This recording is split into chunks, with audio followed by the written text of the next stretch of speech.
closed down more than 250 points. It snapped a six-session winning streak for both the Dow and the S&P 500.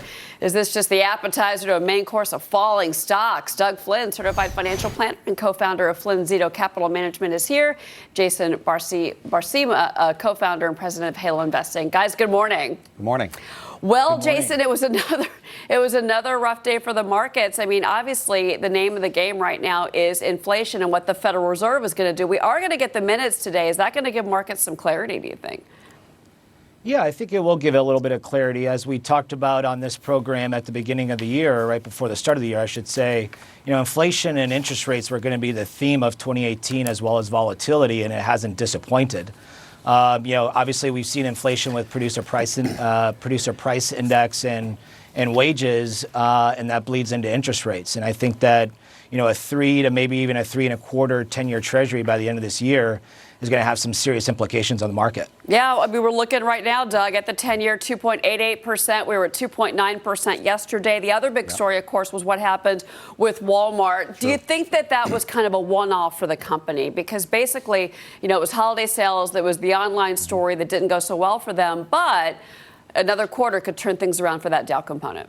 Yeah, it could. I think, well, with Walmart, you have a situation where that stock has less than half the risk of the market on a risk-adjusted scale compared to Amazon, which is almost 2 times the market.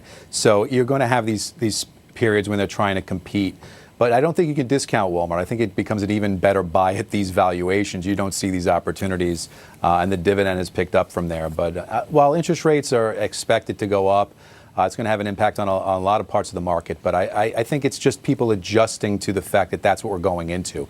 I don't think it really needs to be a headwind, but people are just adjusting to that new fact that we're going to have that rising interest rates that's going to keep coming. And, the interest rate story, Jason, of course, is, again, going back to the volatility that we're seeing. Do you think that the fears about the Fed's moves are overblown, and not just the Federal Reserve this year, maybe another interest rate, 4, maybe 5, but also what's going on with central banks around the world?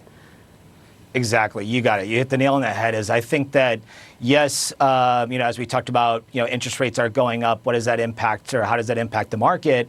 I think the biggest problem or concern is this reflation trade where stocks and bonds have been highly correlated, which, the whole purpose of having bonds within the portfolio is to provide that defense in times where stocks, when stocks decline.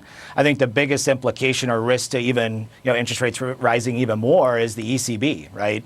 As QE ends in ECB and with the ECB in Q3, Q4, what is that going to do to interest rates in Europe and around the globe? I think it can bleed into the United States for sure. And certainly, Doug, the question about where we go as far as the markets go, I have to point out here, we did come off the best week in 5 years last week for the markets, despite the sell-off yesterday. The futures are down just a little bit today, but it doesn't look like we're heading for another kind of correction territory situation today. No, but honestly, I almost would welcome another retest. And I mean, the typical correction after a year like we had last year is more in the line of 15 to 16%. We didn't quite touch that. So while it wouldn't surprise me if we did hit that, that would just represent another one of those entry points that people have been waiting for.